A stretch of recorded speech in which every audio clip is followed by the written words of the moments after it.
Olá, boa tarde a você, conectado com a gente aqui no Notícias Agrícolas, no ar mais um boletim de mercado, olhando para os fatos e acontecimentos lá na Bolsa de Chicago.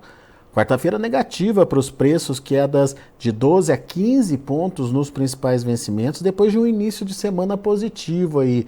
Lá no começo a questão da oferta, dando as cartas, depois veio a demanda pelos derivativos e o avanço nos preços do farelo e do óleo, mas hoje o mercado recuou. Tem fator novo, tem novidade? O que está influenciando negativamente nesse momento o mercado da soja? Vamos perguntar para quem entende, está aqui comigo, meu amigo Vlamir Brandalize, lá da Brandalize Consult.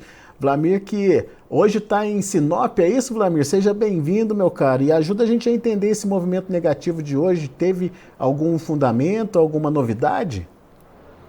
Boa tarde, Alex. Boa tarde a todos. Olha, Alex, tem sim, tem fundamento da soja não, mas é o mercado financeiro atuando. Começou uma semana positiva, que nem você falou, né, com notícias boas para as cotações, em função aí do USDA ter divulgado dados da Argentina, que na segunda-feira animaram o mercado, né, que a Argentina vai ter uma colheita menor do que é esperado, vai precisar importar grandes volumes, a notícia de que os americanos também vão ter que importar soja, tudo isso foi positivo no começo da semana. Mas hoje o mercado ele vinha do movimento técnico, já tentando a realização de algum lucro, né? O pregão noturno veio com leve baixa na soja, e durante o dia vários fatores que surgiram foram negativos, ou seja, nós saímos daqueles fundamentos, que é fundamento bom, né? Que é safra menor aí da Argentina. Para o argentino não é bom, né? Mas para o mercado e para o produtor brasileiro é um fundamento bom. E agora passamos a ter uma avalanche, é o efeito manada hoje. Hoje no mercado a gente diz que teve um efeito manada porque a notícia derradeira, depois de ter alta de dólar interno no Brasil, porque pressionou Chicago, muita pressão de venda no Brasil, nós tivemos aí o anúncio, se eu não me engano, da vice-presidente, vice-diretora, diretora do Federal Reserve, lá do Banco Central Americano, apontando que em função da situação da inflação acelerada nos Estados Unidos, ainda não está controlado, e da economia crescendo menos do que eles estão esperando, eles estão apontando que eles devem elevar os juros aí nessa próxima reunião em mais 0,25%, passando de 5 a 5,25%. Automaticamente, isso trouxe um efeito manada sobre o dólar subiu perante as principais moedas a nível global, e ele derrubou todas as commodities caíram todas, petróleo com mais de 2%, açúcar, café, todo mundo caiu, soja 15, 16, 18% de pontos, milho, trigo, todo mundo caindo. Além de que nem eu já citei, tem o efeito Putin, que também, desde ontem, está tendo um efeito negativo, né, Alex? Porque o Putin, que anunciou aí na semana passada que pode cortar o canal de escoamento livre ali do corredor, no caso do Mar Negro, agora ele anunciou que por enquanto não, está seguindo o acordo. É aquele efeito Putin, né? Ele primeiro dá um tapa, depois assopra, mas aí o mercado começou a se acomodar e dá para ver que trigo e milho já ontem também já estavam negativos, mas hoje o efeito principal foi o Fed aí, Federal Reserve, fedendo aí no mercado da soja, né, Alex? É propriamente dita a palavra. Não é nada bom para o produtor. Pois é. Ô, Vlamir, e essa história no Brasil hoje, essa volta das discussões sobre a necessidade de instalação de CPMI e o próprio governo meio perdido com a questão econômica aqui do país, isso de alguma forma também interfere nesse movimento do dólar? O movimento de dólar interfere sim, provavelmente mais do que o próprio anúncio do Fed lá, né? Esse do efeito do Fed provavelmente era para termos uma alta de dólar aí de 0,5%, e nós estamos fechando o dia aí com mais de 1 pouco por cento de alta no dólar, em função de dois fatores do governo, né? O governo está perdido, esse arcabouço fiscal, ele é um balaio de gatos, o mercado financeiro está muito desconfiado dele, né? Porque ele dá muita liberdade e pouca obrigação para o governo, automaticamente isso vem trazer um temor no mercado financeiro. E o escândalo hoje se eu não me engano, foi a CNN, né, que divulgou primeiro essas imagens aí a parte do governo aí, a segurança do governo recebendo os invasores ali, só faltou dar um cafezinho e um sanduíche na entrada, ou seja, Água deu, viu, figura, Vladimir? né? Mudou a figura, é sinal de que parece que o governo está no meio, tá sendo um dos que promoveu essa invasão. Isso no mercado financeiro e o mercado, ele não gosta muito disso, né? O mercado internacional diz, o Brasil não é confiável. Então, automaticamente, essa forma de pressão para o dólar, é temor de que o investidor comece a não colocar mais dólar aqui, né? Porque o governo é um governo inseguro, e aí a pressão do dólar voltou a trabalhar acima dos 5, quando que a semana passada ele trabalhava até 4,90. Então, é um fator. Só que pro produtor de soja, hoje ainda não teve reflexos importantes, o mercado não mudou quase nada, porque o mercado, como está muito ofertado de físico para embarques curtos, o produtor precisa de venda lá rápida para a caixa, ele está pressionando o prêmio para baixo. Então o prêmio caiu mais e automaticamente isso refletindo aí em essa alta do dólar não ser sentida pelo produtor. Já já a gente detalha isso, Vladimir, mas eu queria saber ainda sobre Chicago, né? Essa situação do mercado financeiro, ou essa interferência do financeiro sobre as commodities agora, vem para ficar? Temos assumida aí uma tendência de baixa a partir de agora? Ou não, é apenas um fator passageiro que daqui a pouco está resolvido e, enfim, vida que segue? Olha, Alex, ele não tem um efeito baixista constante, não seja uma tendência, porque ele é um momento, é essa semana, depois ele perde forças, porque ele não é um fundamento básico efetivo da soja, do milho e do trigo. Ele é um fator de alta ou baixa nas cotações. O que ele fez? Ele fez acabar perdendo suportes importantes, no caso, a soja vinha trabalhando nos longos aí na casa de 15,20, ele perdeu seus 15,20, ele veio perto dos $15, ele pode perder os 15 ainda nessa semana, porque o fechamento foi tecnicamente negativo hoje.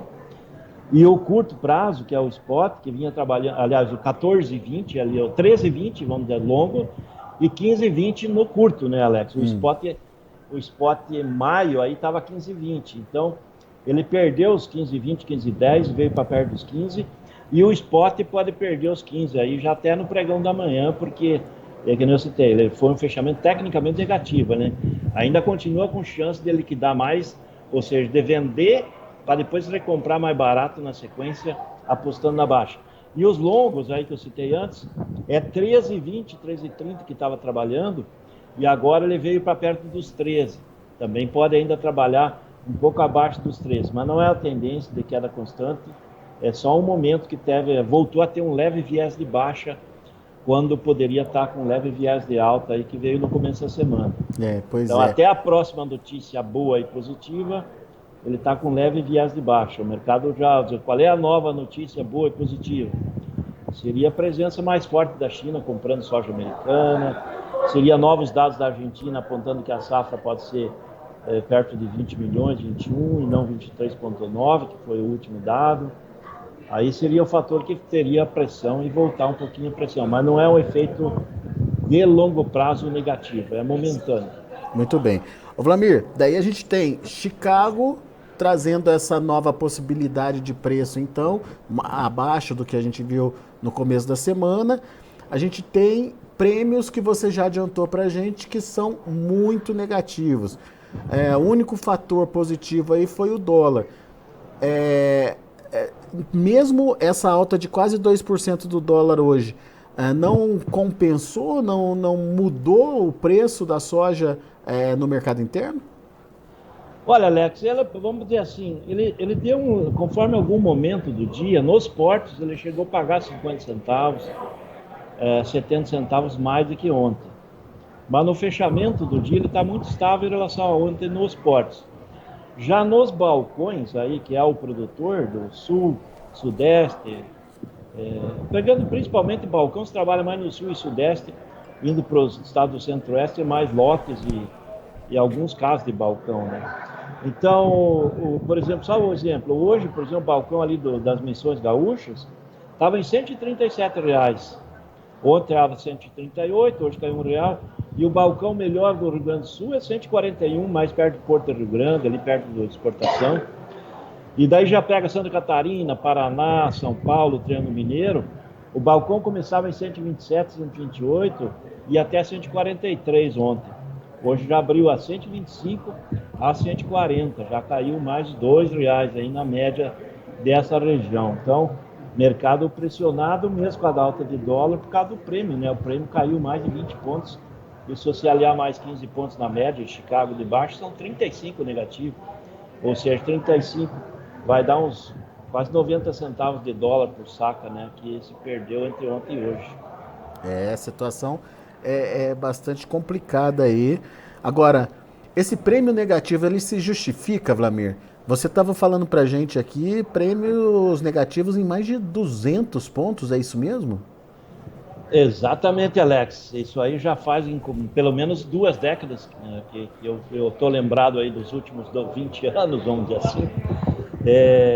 Acompanho há quase 40 o mercado, mas que eu lembro há uns 20 anos, 20 e poucos anos atrás, nós tivemos também momentos de prêmios acima de 200 pontos negativos. No momento, só para dar o prêmio de hoje, é 190 do vendedor, negativo para o curto prazo, aí, em começo de maio, e o comprador hoje falando de 220, os negócios do dia foram 215 abaixo de Chicago. É um prêmio histórico aí em 2 décadas de baixa. E os prêmios vão sendo negativos aí até julho. Julho 100 com 140 negativos. O setembro passa a ser positivo, que daí é 20 com 50 positivos, 50 pontos positivos. E tem que alertar o produtor que os prêmios do ano que vem já estão aparecendo negativos. Comprador falando em até menos 30 no março. É sinal de que o mercado já espera que tenha uma super safra ano que vem. Por que disso, Alex? Os portos estão lotados, tem muito navio na fila esperando para carregar. Hoje a ANEC divulgou as suas projeções de exportação para o mês de abril, ainda faltando 2 semanas, em 15,2 milhões de toneladas. Para a gente ter fluxo e para não ficar tanto tempo o navio parado, nós teríamos que exportar esse mês entre 18 e 20 milhões de toneladas. Como nós vamos exportar muito menos, vai ficar muita soja de abril para embarcar maio. Então, esse atraso que o navio tem que ficar parado aí, ele varia hoje de 30 a 50 mil dólares por dia por navio. Ou seja, se o navio vai levar 60 mil toneladas, ele vai custar caro aí, né? E essa é a diferença, ela é colocada no prêmio, que quem paga a conta é o produtor. Então, se mesmo Chicago, estando numa boa cotação, a cotação de maio acima de 15 dólares é uma excelente cotação, só que o maio ele está com um prêmio de 215 negativo. Então a realidade dele é 13 dólares por bushel, que é o valor dele do momento no Porto de Paranaguá, por exemplo, e não os 15 e pouco por causa do prêmio que corta, né? O prêmio é o navio parado que a gente tem que pagar a conta, né? Então é o problema. E esse governo que está aí parece-me que não vai querer privatizar os portos. Ele vai dificultar a vida de quem quer investir em portos para melhorar, porque tem muito obstáculo pela frente, né? E daí nós com a safra crescente, recorde, cada ano batendo recorde, e os portos com as mesmas capacidades, cada vez vai ficar mais complicado, porque o navio chega para carregar e às vezes leva 1 mês e meio parado ali esperando, e daí custa 1,5 milhão, 2 milhões de dólares para ele ficar parado e tem que descontar do valor da carga, né? Então é esse que é o prêmio. Por enquanto não tem uma expectativa de melhorar nos momentos de grande oferta de safra, que no caso da soja normalmente vai de março até agosto e do milho de setembro até janeiro. Esse ano nós vamos embolar tudo o segundo tempo aí, o segundo tempo digo de agosto em diante, porque daí soja vai continuar embarcando forte, milho vai chegar forte. É aquele rolo nos portos aí, Alex. Tinha que ter privatizado tudo isso há uns 3, 4 anos atrás, para hoje nós termos aí a dobra da capacidade de embarque. Daí o prêmio não seria negativo. O prêmio lá nos Estados Unidos hoje varia de 90 a 110 positivos. Já pensou se pegar a soja 15 dólares mais um prêmio de 100 pontos, dá 16? Aí o produtor estaria navegando novamente em cotações de 180, 190, 200 reais. É o problema de ter feito o L, né? Pois é, Vlamir. Complicada essa situação. Agora, só para a gente entender, quando você fala que a partir de setembro a gente tem já prêmios positivos, isso no final das contas pode significar uma uma alternativa de negócios para o produtor, ou ele tem que computar outros custos aí, por exemplo, o carregamento da soja, por exemplo, uma virada de Chicago, enfim, qual que é o risco de deixar para negociar lá na frente, Vlamir? E quem deve negociar agora, né? Se dá para colocar assim. Olha, Alex, hoje tem muita gente que tem dívida em abril e outros em maio, né? Então tem muita gente do setor da soja que precisa de caixa para pagar a conta em abril e maio. E a grande questão é, se ele segurar esse grão aí e pegar o dinheiro no mercado financeiro para pagar a dívida, ele vai ter que carregar um custo de mais de 2% ao mês. Então, nesses próximos meses, ele vai ter um custo adicional aí de 15%, mais ou menos, né? Então, a soja hoje que está, vamos arredondar ela para R$130. Com 15% a mais, ela tem que valorizar aí uns 15, 16, 17 reais. Ela tem que sair e para pelo menos 145 para o produtor no interior. E hoje não há essa garantia, Alex, porque o mercado de Porto, ele trabalha hoje, vamos pensar setembro, né, que é uma posição lá na frente, já que é prêmio positivo. Setembro, hoje o porco estava pagando, o Porto, né, Paranaguá, a chance melhor R$155. Se o produtor que está no interior, aí, longe do porto, que tem um custo de frete de 15, 155, ele vai conseguir no máximo 140, né? Então, ele não paga a conta, ele acaba não se tornando um negócio interessante por causa do alto juro brasileiro. Então, ele tem que pagar a conta, vai seguir forçando venda e o mercado pressionado. Para aquele que tem em armazém próprio, que está com custo de carregamento baixo, aí é vantajoso. Até ele carregar o grão para vender em setembro, já começar a fixar a posição de setembro e entregar lá na frente a posição e ganhar o nível aí que está hoje dando chance de 155 no Porto. Então, cada caso é um caso, né, Alex? Quem tem quanto para pagar no imediato, ele não tem muita alternativa, né? Ele tem que fazer dinheiro com a soja, com o milho, para ele pagar essas contas, porque depois, se ele não pagar, o juro que vem em cima dele vai ser de uns 2,5% ao mês, daí a soja provavelmente não vai se valorizar tanto para compensar essa conta. Pois é. E ainda mais se vier uma safra boa lá nos Estados Unidos, né, Vlamir? Tem mais esse risco, né? Que eu torço que não aconteça, Alex, mas é mais uma parte aí da fotografia. Pois Acho que não vai influenciar tanto, porque o produtor americano também, ele tem um custo aí muito acima já de $12 o bushel, então ele provavelmente não vai querer, não vai vender físico, vamos dizer assim. Se o mercado recuar muito lá também, daí para as vendas e limita a queda, né? Então, Alex, por isso que eu não vejo o mercado como uma tendência de queda constante, mas o produtor americano também vai servir de freio aí lá na sequência quando chegar a safra deles, né? Pessoal no YouTube participando com a gente, obrigado pessoal pela participação. Aproveito para convidá-los a se inscreverem no canal, enfim, deixarem seu like aí e principalmente acionar o sininho sempre que o Vlamir ou outro analista estiver aqui com a gente falando sobre o mercado, você vai ser avisado aí, vai poder participar com a gente, interagir com a gente, como está fazendo aqui o Silvio Paiva. O Silvio pergunta o seguinte: o dólar não é bom para a soja subir de preço, Vlamir? Mas... Com certeza, é verdade, ele está certo. O prêmio mas tira, o problema né? é que a formação do preço da soja, ela envolve Chicago, dólar e prêmio. Se a gente o prêmio está extremamente negativo. E se a gente tem o Chicago negativo também, esses dois fatores juntos tira todo o ganho da alta do dólar. Exatamente. Né? Hoje, se a gente pegar Chicago e prêmio, o que caíram ambos, está dando mais de 2%, né? 2 e pouco por cento. E o dólar subiu só 1 e pouco. Então, é possível que até amanhã o balcão esteja mais barato que hoje. O Giovanni Gregolin, lá do Noroeste Gaúcho, está avisando a gente que a soja balcão por lá está 141, Vlamir. É isso aí, 141 em alguns lugares do Rio Grande do Sul tem isso aí, mas ele vai de 137 a 141 ali no Rio Grande do Sul. Quem está longe do porto, 147, lá nas Missões, quem está melhor, 140, 141. E olha que o Rio Grande do Sul tem a disputa por soja por lá, né? Exatamente, quebra de safra grande, né? O pessoal precisa de soja. Muito bom. Obrigado, pessoal do YouTube, participando aqui com a gente, mandando suas perguntas. Continue participando. Não esqueçam aí de deixar o like aqui pra gente. E meu amigo Vlamir Brandalize, muito obrigado pela sua participação mais uma vez conosco. Volte mais vezes, Vlamir. É sempre bom te ouvir.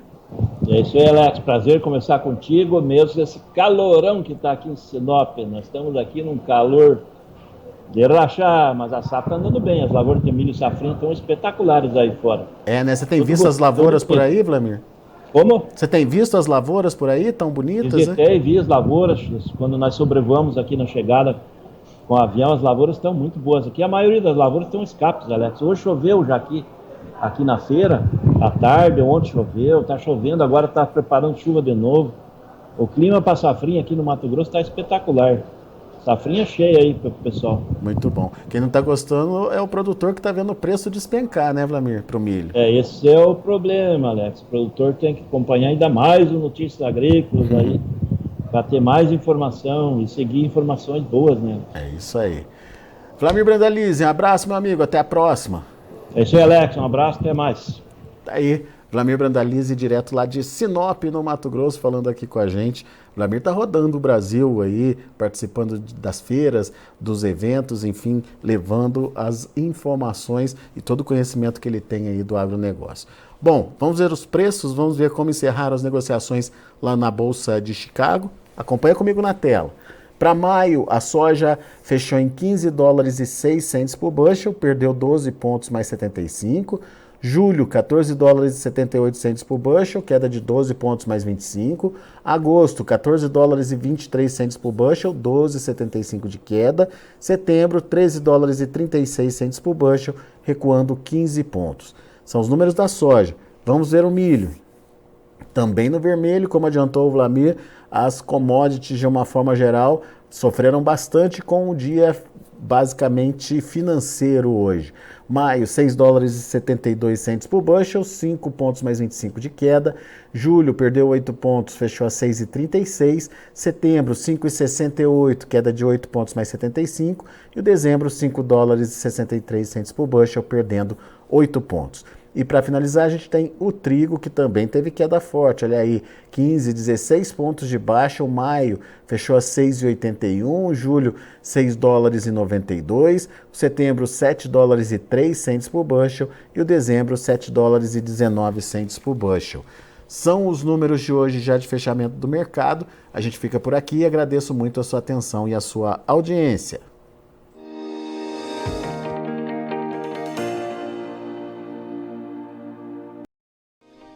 Se inscreva em nossas mídias sociais. No Facebook, Notícias Agrícolas. No Instagram, @Notícias Agrícolas. E em nosso Twitter, @Norteagri.